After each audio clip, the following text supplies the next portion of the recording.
இன்றைக்கி சாப்பாடு சித்தி தான் சமைச்சாங்க. இன்றைக்கி நாங்கள் சின்ன மாமியார் வீட்டுக்கு போயிட்டு பொன்னியரி, இங்கத்தி பொன்னியரி,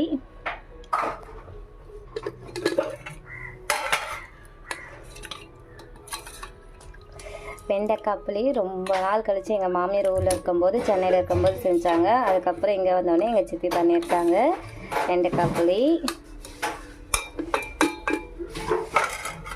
நேற்று வெண்டைக்காய் சாம்பார், இன்றைக்கி வெண்டைக்காய் புளி. இது வந்து பாப்பாக்காக பருப்பு கொஞ்சமாக வச்சுருக்காங்க.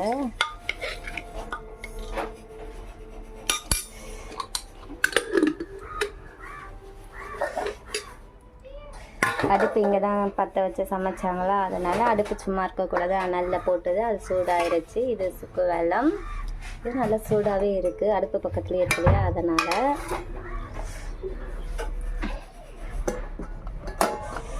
இதை நேற்று வச்ச உருளைக்கிழங்கு சரி மீதி இருந்துச்சுங்களா, அதை இன்றைக்கி எடுத்து வச்சு சூடு பண்ணிட்டாங்க. ஆக்சுவலி நாங்கள் எல்லாருமே சாப்பிட்டுட்டோம், நானே பசங்களாம்.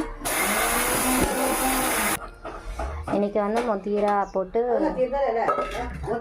இடிச்சு செக்கா, அப்புறம் வந்துட்டு இது முதிரா சொல்லுவாங்க, அதை போட்டு இன்றைக்கி உப்பேரி பண்ணியிருக்காங்க. இதெல்லாம் இங்கே தான் கிடைக்கும், சென்னையிலலாம் நாங்களாம் செய்யவே மாட்டோம். எங்கள் மாமியார் இருக்கும்போது செய்வாங்க, அவங்க போனதுக்கப்புறம் நான் செய்கிறது கிடையாது. இதெல்லாம் எங்கள் ஹஸ்பண்ட் விரும்பி சாப்பிடுவாங்க. எனக்கு என் ஹஸ்பண்ட் இதெல்லாம் நல்லாவே விரும்பி சாப்பிடுவார். அதோட பப்படம், இங்கத்தி பப்படம், இது வெறும் உப்பாக தான் இருக்குது, ஃபுல்லாக இருக்குது. ஸோ இன்றைக்கி வந்து சாப்பாடு இதுதான்.